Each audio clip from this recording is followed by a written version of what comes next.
سبحان اللہ و بحمدہ عدد خلقی و رضا نفسی و زینت عرشی مداد کلماتی یا حی یا قیوم برحمتک استغیث اصلح لی شأنی کلہ ولا تکلنی نفسی طرفۃ عین رب اشرح لی صدری ویسر لی امری واحلل عقدۃ من لسانی یفقہوا قولی۔ کل حمد کل تعریف اللہ رب العالمین کے لیے ہے جو ساری کائنات کا رب ہے، اور درود و سلام ان تمام نبیوں پر، خصوصاً محمد صلی اللہ علیہ وسلم پر۔ آپ سبھی کا اس پروگرام میں تہہ دل سے استقبال کرتی ہوں، اور میں اللہ تعالیٰ سے دعا کرتی ہوں کہ اللہ تعالیٰ ہم تمام کے اس آنے اور جانے قبول کرے، آمین۔ میری آج تقریر کا عنوان ہے دعوت اسلامی۔ تو بتائیے اب دعوت اسلامی کیا ہے؟ وہ دعوت جو اسلام کی طرف بلاتی ہے اسے دعوت۔ ماشاء اللہ، ویری گڈ سمیہ۔ تو وہ دعوت جو ہمیں اسلام کی طرف بلاتی ہے وہ ہے دعوت اسلامی۔ میں نے اپنی تقریر کے جو ہے اس کو 7 حصوں میں نے تقسیم کیا۔ سب سے پہلے تو ہم بنیادی عقیدے کو جانیں گے، پھر ایمان کو جانیں گے، پھر اسلام کیا ہے، مسلمان کی ذمہ داریاں، اقامت دین اور جماعت اسلامیہ ہند۔ عزیز بہنوں، بنیادی عقیدہ مطلب فنڈامنٹل بلیف، یعنی لا الہ الا اللہ محمد رسول اللہ ہی بنیادی عقیدہ ہے۔ اور 2 جملے، لا الہ الا اللہ ایک جملہ، محمد رسول اللہ یہ جملہ 2، اگر آپ اس کو دل سے قرار کر رہے، یعنی قولی طور پر اور عملی طور پر جب آپ اس کو اقرار کرتے، آپ اسلام میں آ چکے۔ یہ ہے لا الہ الا اللہ محمد رسول اللہ۔ اور جب آپ اس بات کی گواہی دے رہے دل سے اور اپنی زبان سے کہ میرا رب اللہ ہے، میرا مالک اللہ ہے، تو یعنی اب یہ بھی گواہی دے رہے کہ ساری کائنات کا رب اللہ تعالیٰ ہے، تو اللہ تعالیٰ کی ہی مطابق ہمیں اپنی زندگی گزارنا ہے، اس بات کی بھی آپ گواہی دے رہے۔ لا الہ الا اللہ محمد رسول اللہ بولنے سے کچھ نہیں ہوتا، نمازیں پڑھنے سے کچھ نہیں ہوتا، لیکن آپ کو اللہ کے مطابق اپنی زندگی گزارنا ہے، اس بات کی آپ خود گواہی دے رہے آپ۔ جس طرح سمیہ بولے اپنے مالک کا جو گھوڑا جو ہے فرما بردار رہتا ہے، اسی طرح ہم اس بات کی گواہی دے رہے کہ ساری کائنات کا مالک اللہ تعالیٰ ہے، تو کائنات بھی اسی کے مطابق چلنا ہے۔ اور یہ قولی اور عملی طور پر، یعنی زبان سے آپ قرار کر دیے، پھر آپ کو عمل بھی کرنا ہے۔ عمل کس طرح؟ اللہ تعالیٰ کے مطابق اپنی زندگی گزارنا ہی عملی طور پر ہے۔ دوسرا، جب آپ اس بات کا اقرار کرتے تو پورے مکمل طور پر آپ جو ہے اپنے بدلاؤ آ جاتا ہے نا۔ یہ صرف 2 جملے سے آپ کی پوری زندگی بدل جاتی، آپ کا رہن، آپ کا سہن، آپ کے جذبات، آپ کے خیالات، آپ کا اٹھنا، آپ کا بیٹھنا، آپ کا مقصد، سب چیز، ہر انقلاب آ جاتا۔ اس کا مطلب گڈ چینج، کیونکہ اب آپ کی زندگی کے مالک آپ خود نہیں ہیں، آپ اپنی زندگی اپنے حساب سے نہیں گزار رہے ہیں، کیونکہ آپ کا مالک اللہ تعالیٰ ہے۔ آپ اس بات کا اقرار کر دیں تو انہی کے مطابق آپ کو اپنی زندگی گزارنا ہے۔ دوسرا ہے ایمان۔ دیکھیے، اسلام عام ہے، ایمان بہت خاص ہے۔ اسلام باطنی شے ہے، ایمان ظاہری نہیں۔ اسلام جو ہے ظاہری شے ہے، ایمان باطنی شے ہے۔ یعنی اسلام جو ہے دکھائی دیتا، ایمان دل کی یعنی قلب، وہ دل میں رہتا، سوائے رب العالمین کے، اللہ تعالیٰ کے اور آپ کے، وہ کوئی نہیں جان سکتے کہ آپ کے دل میں ایمان ہے یا نہیں ہے۔ ایمان مطلب آپ کو یقین ہے نا۔ دیکھیے، ایمان میں انڈیپتھ نہیں جانا چاہ رہی۔ ایمان مطلب آپ سب کو معلوم ہے کہ 6 چیزوں پر ہم کو ایمان لانا ہے، وہ الگ چیزیں ہیں۔ اللہ تعالیٰ قرآن کے کئی آیتوں میں ایمان کو جو ہے بتاتے، اس میں ایک آیت سورۃ الحجرات میں اللہ تعالیٰ فرماتے، قالت الاعراب آمنا قل لم تؤمنوا ولکن، اے نبی یہ بدو لوگ کہہ رہے کہ یہ ایمان لے آئے، یعنی یہ گونٹے کہہ رہے کہ یہ ایمان لے آئے۔ قل لم تؤمنوا بولے اللہ تعالیٰ، یعنی ان سے کہہ دو اے نبی صلی اللہ علیہ وسلم، یہ ہرگز ایمان نہیں لایا۔ یہاں پر لم کا ورڈ استعمال ہوا ہے، الفاظ۔ لم کا مطلب عربی میں ہرگز نہیں۔ دیکھیے، عربی میں لا مطلب نہیں، نعم مطلب ہاں۔ یہاں پر قل لم تؤمنوا مطلب ہرگز یہ لوگ ایمان نہیں لائے، یوں کہو کہ یہ اسلام لے آئے، انہوں نے اپنے آپ کو سرنڈر کر دیا کہ ہم اپنی زندگی اللہ کے مطابق، اسلام کے اصولوں کے مطابق اپنی زندگی گزاریں گے۔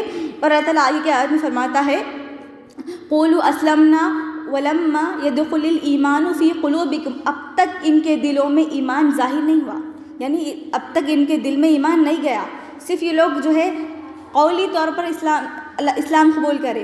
دیکھیے، میں آپ کو جب سیرت بتا رہی تھی تو میں آپ کو مکے کے حالات پورے پیش کری کہ کس طرح جو ہے مکے کے حالات تھے، جو مہاجرین صحابہ اکرام رضی اللہ تعالیٰ عنہم اجمعین تھے، کون سی آزمائشیں انہیں تھیں، کس طرح جو ہے اللہ تعالیٰ ان کو آزمائے۔ اور آپ جانتے ہیں کہ ابو جہل اور امیہ ابن خلف، ابی ابن خلف کس طرح جو ہے بلال رضی اللہ تعالیٰ عنہ کو اور جتنے بھی اصحاب الاول ہے، اظہر الاسلام ہیں، ان لوگوں کو ٹارچر کرے۔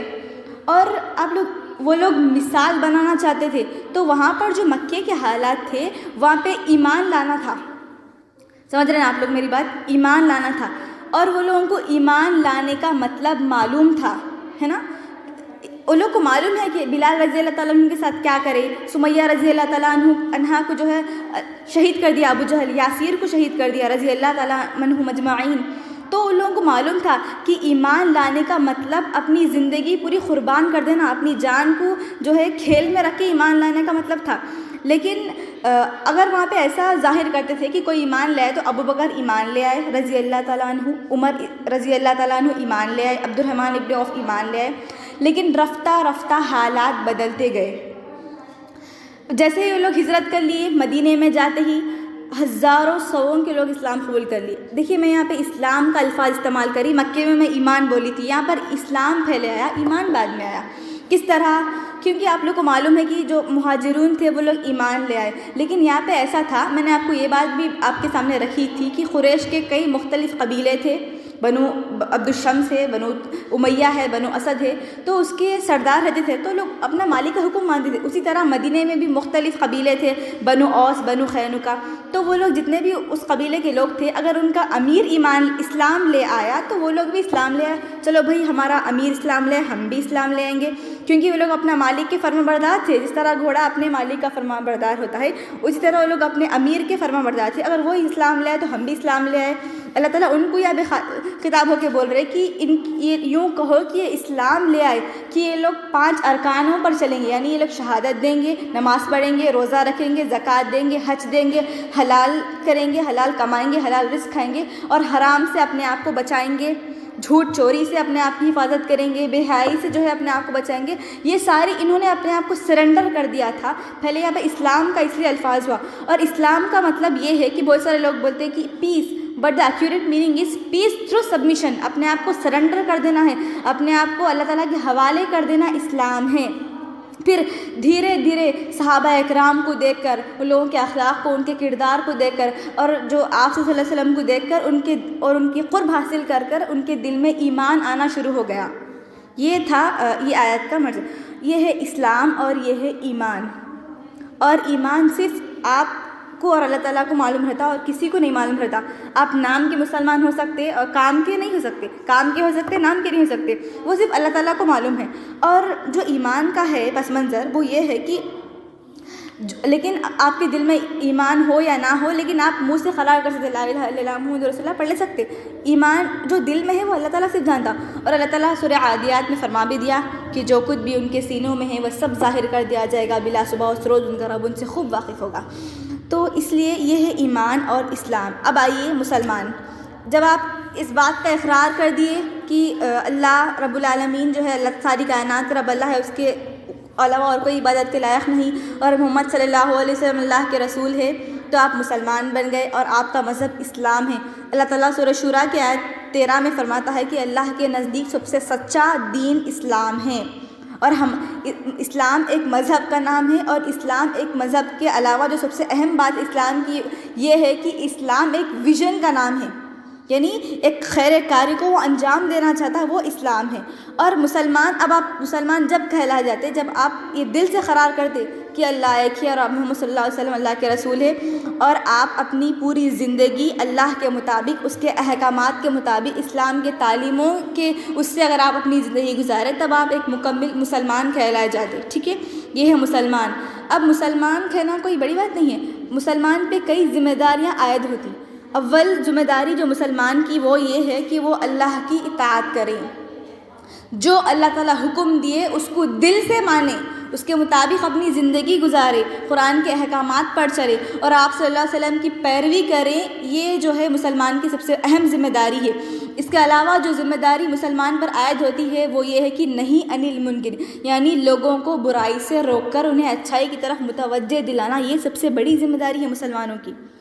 اور اگر ہم اس واقعات سے جو ہے واقف ہے کہ بنی اسرائیل کے کئی قصے معلوم ہیں آپ لوگوں کو، میں ان ڈیپتھ جانا نہیں چاہ رہی اس میں، کہ وہ لوگوں کو اللہ تعالیٰ ہلاک کر دیا جو خود تو اچھے کام کرتے تھے لیکن لوگوں کو نہیں روکتے تھے.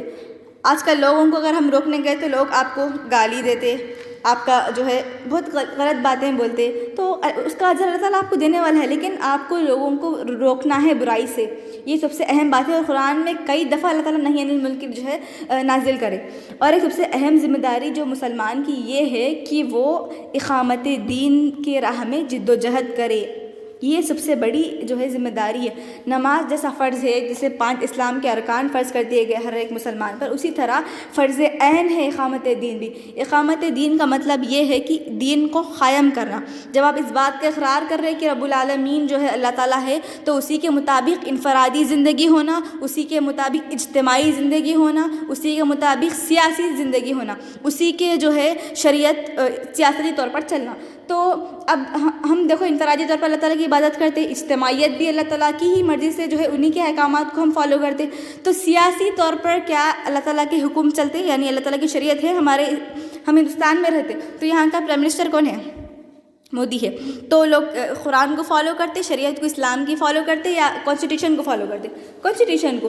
تو لیکن یہاں پہ ہر عورت مرد جو بھی بالغ ہے، عقل آتی ہے لوگ، ان سب پر فرض کر دیا گیا کہ وہ اللہ تعالیٰ کی راہ میں جد و جہد کریں، اقامت دین کی لوگوں کو برائی سے روک کر اچھائی طرف میں متوجہ دلائیں۔ اب یہ کام کون کرے گا؟ اب آپ اکیلے تو نہیں کر سکتے، جا کے مودی کو بول دیتے ہٹو بھائی یہ کچھ بھی نہیں ہے آپ کا، پورا جو ہے قرآن ہے، اللہ تعالیٰ ساری کائنات کے رب ہے، تو ایسا ہو سکتا نہیں۔ اس کے لیے آپ کو ایک مجلس کی ضرورت ہے، اجتماعیت سے جڑنا ضروری ہے اس کے لیے، اور ایسے اجتماع سے جڑنا جو اقامت دین کے لیے جد و جہد کر دی، تبھی جو ہے آپ اپنا فرض ادا کر سکتے، اور اکیلے کوئی کام نہیں کر سکتے۔ یہ کیا اللہ کے رسول صلی اللہ علیہ وسلم کلے تھے اکیلے؟ ان کو بھی اللہ تعالیٰ کی مدد تھی، اللہ تعالیٰ کی نصرت حاصل ہوئی، صحابہ اکرام کی مدد تھی، تبھی آپ صلی اللہ علیہ وسلم جو ہے اس خیر کاری کو انجام دے سکے، اور 23 سال میں اللہ کے رسول صلی اللہ علیہ وسلم نے اس دین کو نافذ کر دکھایا اہل عرب میں۔ تو اب ہماری بھی ہر مسلمان کی یہ اس کا فرض ہے کہ وہ اس اقامت دین کی راہ میں جد و جہد کرے، دین کو نافذ کر کے دکھائیں۔ فزکس پڑھ رہے ہیں تو صرف دنیا کے لیے ہے، کیمسٹری پڑھ رہے دنیا کے لیے ہے، خوبصورت بننا چاہ رہے پھر بھی دنیا کے لیے ہے، ایک سب سے فرض جو آپ کو ہے ایک بہترین عورت بننا چاہ رہے تو بھی دنیا کے لیے چھو، لیکن اسلام کے لیے اگر آپ جد و جہد کر رہے، لوگوں کو برائی سے روک کر اچھائی کی طرف متوجہ دلا رہے، یہی آپ کی آخرت کی جو ہے کامیابی ہے، یہی آپ کا فرض ہے، اس کام کو ہمیں انجام دینا ہے ہر مسلمان پر۔ اور یہ کوئی آپ کو فورس نہیں کرے، آپ خود اس بات کا اقرار کر دیے نا کہ لا الہ الا اللہ محمد رسول اللہ، تو آپ اپنی زندگی اپنے مطابق نہیں گزار سکتے۔ شیطان اپنی زندگی اپنے حساب سے گزارتا، جو شیطان کے سب سے بڑے ایجنٹ ہے دنیا میں یہود، یہ لوگ اپنی زندگی اپنے مطابق گزارتے۔ ہم اپنی زندگی کے مالک نہیں ہیں، اللہ تعالیٰ ہے ہماری زندگی کا مالک۔ صرف قولی بول دینا اور اپنی پوری زندگی اپنے حساب سے گزارنے سے مسلمان نہیں ہوتا، نہ ہی وہ اسلام میں آتا، نہ ہی اس کے دل میں ایمان ہوتا۔ تبھی آپ ایک مکمل مسلمان کہلائے جاتے، تبھی آپ اسلام والے کہلائے جاتے، تبھی آپ ایک ایمان والا شخص کہلایا جاتا، جب وہ اللہ کے مطابق، اس کے احکامات کے مطابق، قرآن کے مطابق اپنی زندگی گزارتا۔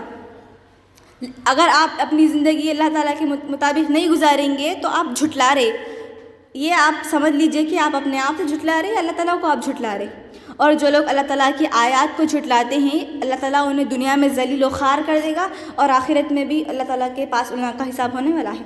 تو اللہ تعالیٰ ہم سب کو اس سے بچائے۔ دوسرا، اب آپ کو معلوم ہو گیا ہوگا کہ آپ کا سب سے فرض کیا ہے، آپ کی اقامت دین ہی آپ کی زندگی کا اصل مقصد ہے۔ تو اس کے لیے اب آپ کو کرنا کیا ہے؟ ایسی اجتماعیت کو آپ کو ڈھونڈنا ہے، ایسے مجالس آپ کو ڈھونڈنا ہے جو اس کام کے لیے جدوجہد کر رہے ہیں، اور یہی جو اس کے لیے جدوجہد کر رہے ہیں وہ آج ہمارے ساتھ ہے، اور ہم اس کے میں اور آپ حصہ ہے، اس کے میں اور آپ ذمہ دار ہے، وہ ہے جماعت اسلامیہ ہند، یعنی ایک ایسا شعبہ، ایسی مجلس جو اللہ تعالیٰ کی یعنی اقامت دین کے لیے جد و جہد کرتی ہے۔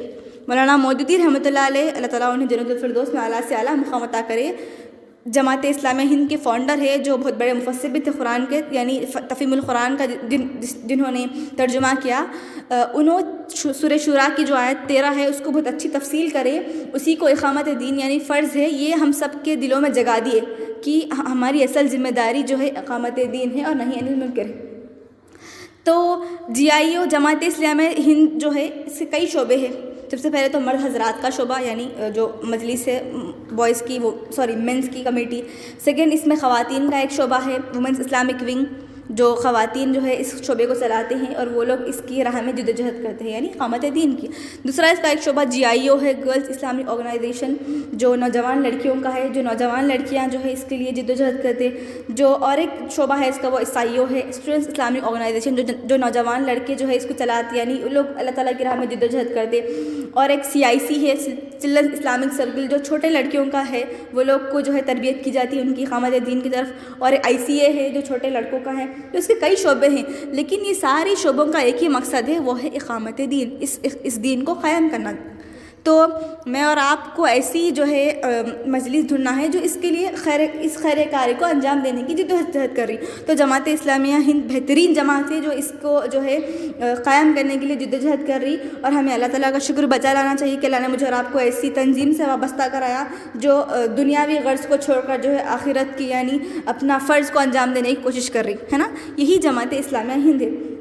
تو اب آپ لوگ سمجھ لیے ہوں گے کہ آپ کی زندگی کا مقصد کیا ہے، ہم کیوں پیدا کیے گئے، ہماری ذمہ داریاں کیا ہے، کہ ہم صرف لا الہ الا اللہ محمد رسول اللہ پڑھنے سے مسلمان کہلائے، کیا اسی سے ہم اسلام جو ہے قبول کر لیے، یا ایمان ہمارے دل میں منور ہو گیا، مزون ہو گیا؟ نہیں۔ تو اب یہ 7 جو چیزیں میں نے آپ کے سامنے رکھی، یہ آپ لوگ سمجھ لیے ہوں گے۔ سب سے پہلے تو ہم لوگ بنیادی عقیدہ سمجھے، پھر ہم ایمان کیا ہے سمجھے، پھر ہم اسلام کیا ہے سمجھے، پھر مسلمان کسے کہلاتے، مسلمان کی ذمہ داریاں کیا ہے، پھر اقامت دین اور جماعت اسلامیہ ہند۔ اور اللہ تعالیٰ کا شکر بجا لائیے کہ اللہ تعالیٰ نے ہمیں جو ہے GIO سے جوڑ کر رکھا، جو ایسی ایک عمر ہے جہاں لوگ انسان جو ہے پورا اپنے آپ کو نہیں پہچانتا۔ اور ایک سوال بھی آپ کے دل میں آتا ہوگا کہ اجتماعیت سے کیوں جڑنا؟ آپ کو اس کا ایک جواب مل گیا کہ یہ آپ کے اوپر فرض کر دیا گیا کہ آپ اقامت دین کے لیے جدوجہد کریں اور اکیلے آپ نہیں کر سکتے۔ دوسرا، اجتماعیت سے کیوں جڑنا؟ حدیث کا مفہوم ہے کہ آپ صلی اللہ علیہ وسلم فرماتے ہیں اس شخص کی مثال ایسی ہے جو اجتماعیت سے جڑ کے نہیں ہے، اس کی مثال ایک بکری کی مانند ہے جو اپنے ریوڑ سے الگ ہو گئی، یعنی نمبر آف بکریاں، جو بکری نمبر آف بکری رہتے وہ سارے بکریاں میں سے ایک بکری الگ ہو گئی جنگل میں، اور شیر اسی بکری کو اٹیک کرتا جو اکیلی ہو گئی۔ جو نمبر آف بکریاں رہتے اس کو شیر نہیں اٹیک کرتا کیونکہ وہ لوگ طاقتور رہتے، بہت سارے ہیں ان کی ہیلپ کرنے کے لیے۔ شیطان بھی اسی طرح اسی خواتین یا اسی نوجوان لڑکی، اسی مرد کے پیچھے رہتا جو اجتماع سے الگ ہے، یعنی اس کی تربیت نہیں ہوتی اور اس کو اتنا دور لے کے جاتا، اس کو معلوم بھی نہیں ہوتا کہ اس کی زندگی کہاں گزری، لیکن اس کو بہت مزہ آتا رہتا اس میں۔ تو آپ لوگ بخوبی طور پر اجتماعیت سے جڑ کے رہیے تاکہ آپ کی تربیت ہو، آپ کے دل میں اللہ تعالیٰ کا خوف ہو، محبت ہو آپ صلی اللہ علیہ وسلم سے، تبھی جو ہے ہم کامیاب ہو سکتے ہیں اور آخرت میں بھی ہم فلاح پا سکتے ہیں۔ یہی جو ہے آج کا میرا عنوان تھا، اور میں اللہ تعالیٰ سے یہ دعا کرتی ہوں کہ اللہ تعالیٰ ہم تمام نوجوان لڑکیوں کو اس خیر کار کو انجام دینے کی توفیق عطا کرے، ہم سب کو جنت الفردوس میں اعلیٰ سے اعلیٰ مقام عطا کرے، ہم سب کو شیطان کے شر سے، بری صحبت سے، برے خیالات، برے جذبات سے اللہ تعالیٰ ہماری حفاظت کرے، آمین یا رب العالمین۔ اللہم اعنی علی ذکرک و شکرک و حسن عبادتک، سبحان ربک رب العزت عما یصفون وسلام علی المرسلین والحمد للہ رب العالمین۔ جزاکم اللہ خیرا والسلام علیکم ورحمۃ اللہ وبرکاتہ۔